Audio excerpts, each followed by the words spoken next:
Kita bikin dulu untuk kuah gula merahnya. 100 gram gula merah, tambahkan 1 lembar daun pandan, kemudian tambahkan kurang lebih 140 ml air. Nyalakan apinya, kemudian masak menggunakan api sedang cenderung kecil. Untuk menambah rasa mantap manisnya, saya tambahkan 2 sendok makan gula pasir. Jika lebih suka hasilnya nanti lebih kental, untuk cairan gula merahnya atau juro di tempat saya namanya, tambahkan 1 sendok makan tepung maizena. Atau bisa sesuai selera ya untuk tingkat kekentalannya. Jika ingin lebih kental lagi, maka bisa ditambahkan setengah sendok makan lagi. Kemudian masak sampai gula merah mencair dan air gula merahnya mendidih serta sudah agak mengental. Kemudian matikan kompornya dan sisihkan terlebih dahulu. Jangan lupa nanti disaring untuk air gula merahnya untuk membuang kotoran yang biasanya terdapat pada gula merah. Ini untuk bahan kelantingnya. 130 gram tepung terigu, tambahkan 100 gram tepung tapioka. Karena saya tidak suka terlalu kenyal, jadi perbandingannya saya banyakin sedikit tepung terigunya. Tambahkan juga 1/4 sendok teh vanili bubuk, 1/4 sendok teh garam. Kemudian aduk semua bahan sampai tercampur dengan rata. Tambahkan kurang lebih air 150 sampai 175 ml. Saya menggunakan air hangat ya. Untuk air karena kelembapan tepung berbeda-beda, jadi bisa disesuaikan. Masukkan airnya sedikit demi sedikit sambil diaduk. Nanti jika sudah bisa dibentuk, kita hentikan untuk pemakaian airnya.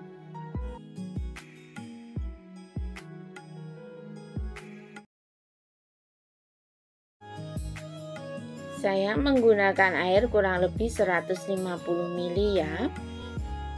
Adonan saya bagi menjadi 2 bagian. Satu bagian saya kasih pewarna merah dan satu bagian lagi nanti saya kasih pewarna hijau. Kemudian ambil sedikit adonan lalu kita pilin-pilin. Untuk bentuknya bisa disesuaikan dengan selera masing-masing ya. Setelah dibentuk, kemudian letakkan dalam wadah yang sudah ditaburi tepung agar tidak lengket. Bentuk semua adonan sampai nanti adonannya habis. Hasilnya jadi banyak ya dan siap untuk kita rebus. Rebus air secukupnya dan berikan tambahan 1 lembar daun pandan dan masukkan untuk adonan kelanting yang sudah dibentuk tadi. Setelah semua adonan dimasukkan, rebus sampai kelanting atau cenilnya mengapung. Setelah mengapung dan direbus beberapa saat, kemudian angkat dan tiriskan untuk cenil atau kelantingnya.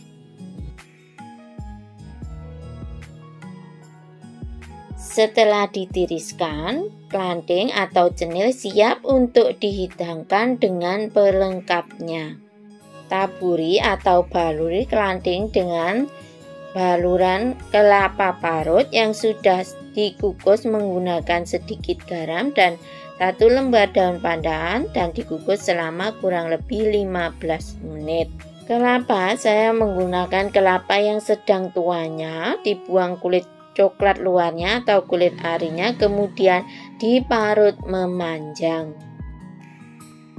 Setelah itu siram dengan kuah gula merah secukupnya atau sesuai selera masing-masing. Bismillahirrahmanirrahim.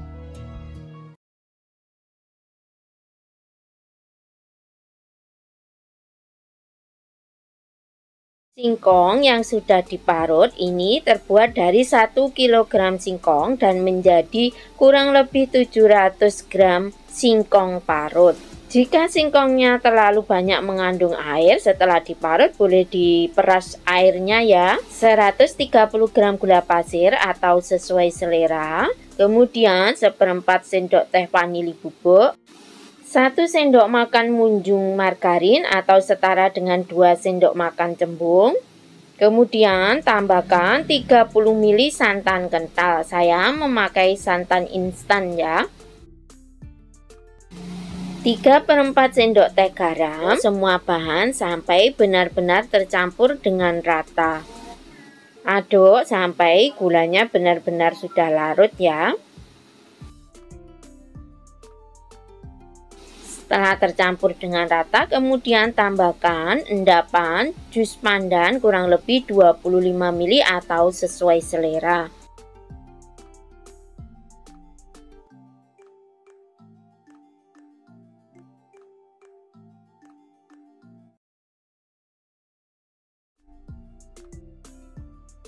Pisang saya menggunakan pisang candi, boleh juga memakai pisang kepok merah, pisang raja atau pisang tanduk. Biar tidak terlalu panjang, pisangnya saya bagi menjadi 2 bagian. Letakkan adonan di atas daun pisang. Daun pisangnya sudah saya layukan di atas api kompor ya.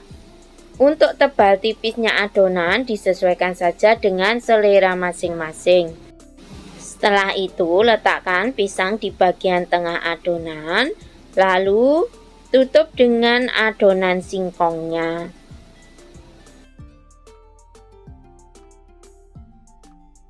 Untuk pisang posisinya harus di tengah adonan ya. Setelah itu agak ditekan, kemudian digulung seperti kita menggulung bolu gulung. Kemudian tekan ujung daun pisang, kemudian lipat ke belakang, lalu semat dengan lidi. Pokoknya seperti membungkus lontong ya.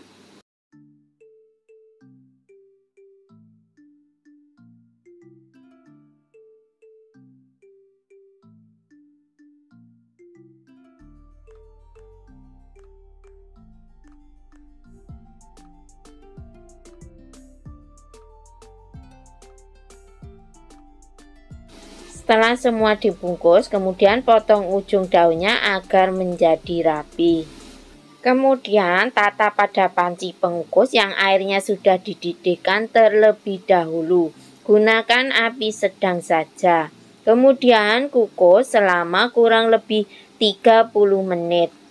Setelah kurang lebih 30 menit kita kukus, kemudian angkat dan biarkan menjadi dingin terlebih dahulu.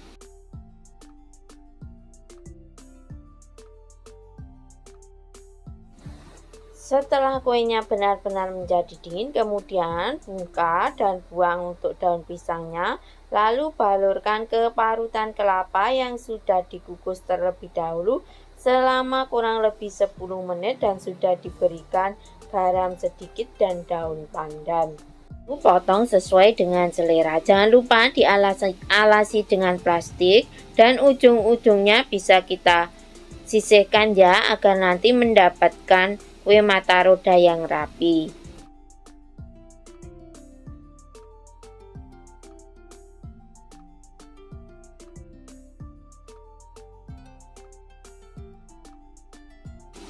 Lihat hasilnya, cantik sekali ya, dan wangi pandannya serta gurih kelapanya benar-benar sudah menggugah selera untuk kita segera mencicipinya.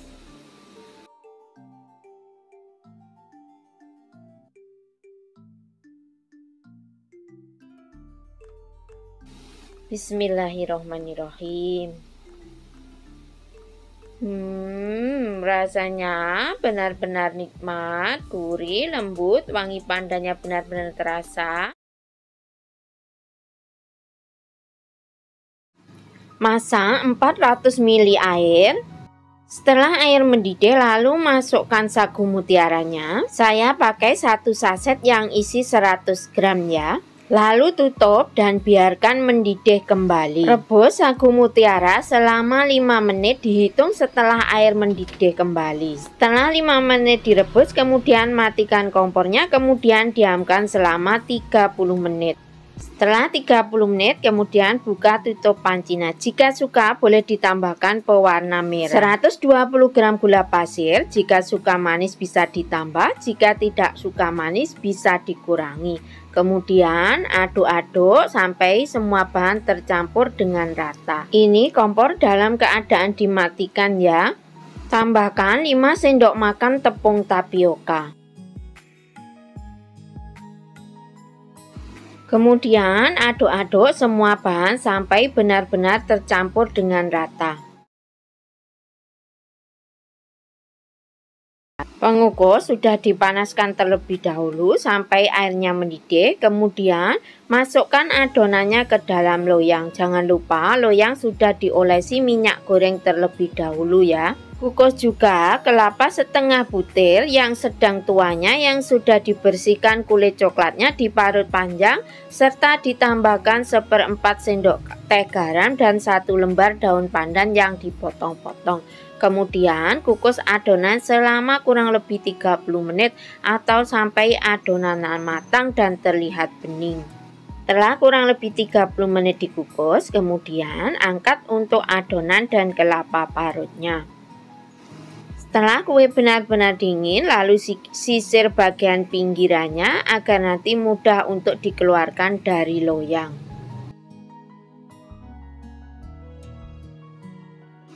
Setelah itu, potong-potong untuk besar kecilnya dan bentuknya disesuaikan saja dengan selera masing-masing ya.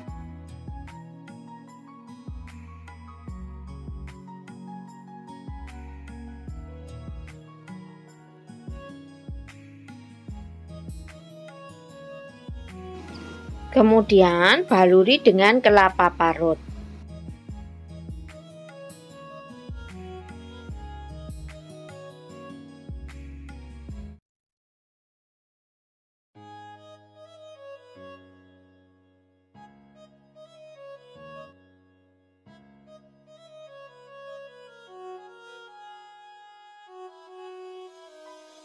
Bismillahirrahmanirrahim. Sudah pas untuk kenyal, lembut, gurih, manisnya kue ongol-ongol sagu mutiara. Rendam 2 keping bihun ukuran sedang dengan air yang mendidih secukupnya. Rendam selama kurang lebih 2-3 menit. Setelah kurang lebih 3 menit saya rendam, kemudian bihunnya saya tiriskan dan saya siram dengan air dingin. Blender 1 buah nanas yang sudah dipotong-potong. Blender dengan 200 ml air. Blender sebentar saja sampai buah nanasnya menjadi halus. Tuangkan blenderan nanas ke dalam bihun yang sudah ditiriskan tadi. Tambahkan 250 gram gula pasir, 1 sendok teh garam, setengah sendok teh vanila cair bisa diganti dengan vanili bubuk, 1 saset agar-agar plain atau agar-agar putih bisa diganti dengan Nutrijel, 250 gram tepung tapioka. Aduk-aduk semua bahan sampai tercampur rata dan nanti adonannya tidak ada yang menggumpal. Untuk bihunnya boleh dipotong-potong terlebih dahulu ya, agar nanti mudah saat masukkan ke dalam cetakan. Adonan saya bagi menjadi 3 bagian sama banyak. 1 bagian saya tambahkan pewarna merah rose secukupnya. 1 bagian lagi saya beri pewarna hijau tua. Dan sisanya saya beri pewarna kuning telur. Masukkan adonan ke dalam cetakan sampai hampir penuh cetakannya. Cetakan saya pakai cetakan kue talam yang berdiameter 5 cm dengan tinggi 3 cm. Cetakan sudah saya olesi dengan minyak goreng. Jika tidak mau ribet mencetak satu persatu, maka adonan bisa dituang ke dalam loyang kemudian dikukus. Setelah dingin dipotong-potong. Kukus adonan selama kurang lebih 20 menit menggunakan api sedang. Air dalam panci pengukus sebelumnya tadi sudah saya didihkan terlebih dahulu ya saat menyiapkan adonannya. Jika pakai panci pengukus biasa, alasi tutupnya dengan kain bersih agar air tidak menetes pada kuenya. Bismillahirrahmanirrahim. Alhamdulillah, hasilnya sudah terlihat cantik ya. Matikan kompornya dan kue siap diangkat. Hati-hati ya, ini masih panas. Untuk toppingnya, kukus setengah butir kelapa sedang tuanya yang sudah dicampur dengan 3/4 sendok teh garam dan diberi 1 lembar daun pandan. Kukus kurang lebih selama 15-20 menit agar nanti kelapanya tidak mudah basi. Kelapa diparut bentuk panjang ya. Setelah kue benar-benar dingin, keluarkan dari cetakannya. Beri topping dengan kelapa yang sudah dikukus tadi. Mika saya pakai ukuran 7. Masya Allah, hasilnya sudah terlihat cantik dan menarik.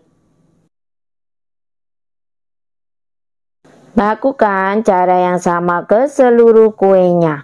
Ingat, saat mengemas pastikan kue dan kelapa parutnya sudah benar-benar dingin agar tidak mudah basi. Setelah dimasukkan Mika, tentunya kita staples ya. Boleh juga ditambahkan stiker ucapan terima kasih. Bagian saya cetak pakai cetakan bentuk seperti ini ya, yang adonan warna kuning telur. Saatnya kita cicipin ya. Bismillahirrahmanirrahim. Alhamdulillah, rasanya kenyal, lembut, gurih, manis, nanasnya juga sangat terasa.